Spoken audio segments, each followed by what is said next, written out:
Chers auditeurs, bonjour. Je suis Coach Showa. Vous écoutez la chronique de Muka.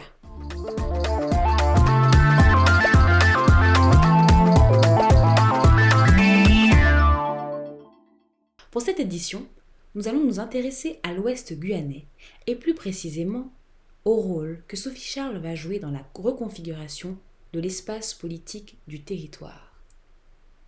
Son avènement en mars 2020, dès le premier tour à la mairie de Saint-Laurent-du-Maroni, est, mine de rien, le signe avant-coureur et l'élément déclencheur de beaucoup de choses sur le plan politique.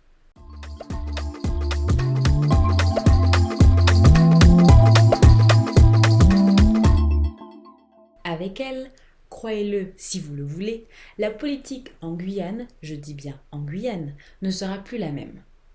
Et ça, les Saint-Laurentais l'avaient bien compris avant même qu'elle ne devienne maire et premier magistrat de cette ville, capitale de l'Ouest guyanais.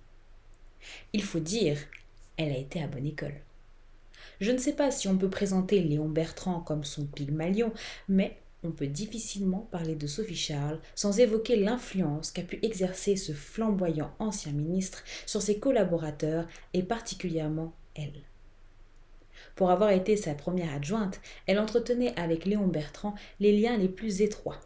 Des liens qui peuvent expliquer en partie ce grand sens de la tactique dont elle fait jusqu'ici preuve.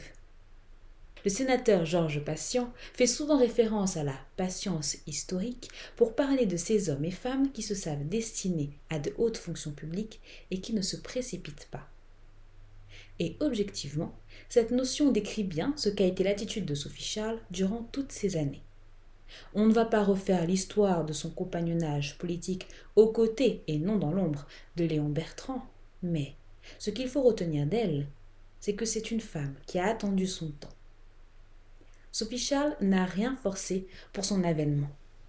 Elle n'a, pour ainsi dire, jamais eu la tentation de jouer au Brutus comme c'est généralement le cas de certains premiers adjoints qui font absolument tout pour prendre la place de César. Dans son cas, ce n'est pas l'occasion qui manquait, puisque, pris entre les mailles de la justice, Léon Bertrand avait été emprisonné. Elle a fidèlement pris le relais sans chercher à se désolidariser, ni à désavouer l'ancien maire. Moi, j'appelle cela de l'élégance. Chose aussi rare en politique que la loyauté. Tellement rare que ne dit-on pas qu'en politique, la trahison est une vertu ? Cette loyauté est même restée comme une marque distinctive.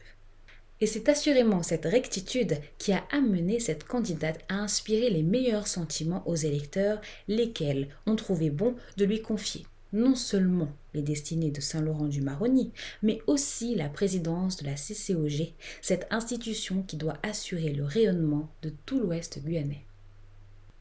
En étant à la tête de ces deux grands ensembles, elle bénéficie de l'attitude plus grande pour peser et faire la balance, pas forcément dans un esprit d'opposition, face à Rodolphe Alexandre. Ce n'est pas qu'elle devait être nécessairement dans une quelconque rivalité avec le maître du parti Guyane Rassemblement, mais vous savez, les alternatives en politique, c'est bon pour la démocratie.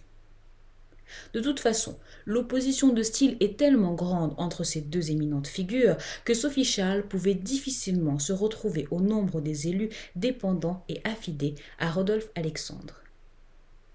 Elle se devait de trouver sa propre voie sous peine de se faire complètement phagocyter par celui qui domine tellement la politique guyanaise que l'opposition est réduite à sa plus simple expression pour devenir quasi inexistante.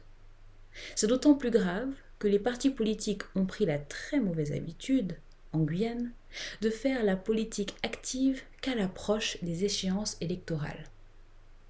Pour beaucoup, Sophie Charles incarne la nouvelle voie. Porteuse d'une vision et d'un style en rupture totale avec tout ce qui a été la politique guyanaise jusqu'à présent, elle inspire confiance non seulement à toutes les strates de la population, mais également aux élus de l'Ouest, à quelques rares exceptions. Observez son équipe municipale et vous verrez que la part belle a été faite à la jeunesse. Michael Papayo, Ferdinand Boiron, Toupouti Marie-Chantal, tous jeunes, tous enrôlés dans la mise en œuvre de sa vision pour la ville, pour l'instant.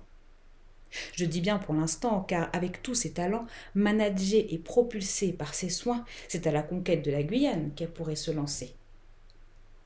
Elle s'abstient, nous fait-on savoir, pour ces régionales, de constituer ou de participer à une liste.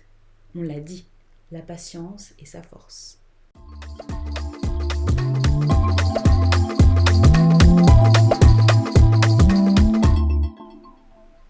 En patientant, des communes de l'intérieur aux communes du littoral, de l'est à l'ouest, son équipe essaime, pose des marques, noue des liens jusqu'à ce que l'occasion vienne pour que le parti qu'elle est sur le point d'édifier trouve le bon tenant, suffisamment aguerri pour être envoyé au front électoral. J'en ai la certitude. Aussi vrai que Jésus est de Nazareth, en 2022, le miracle viendra de l'Ouest.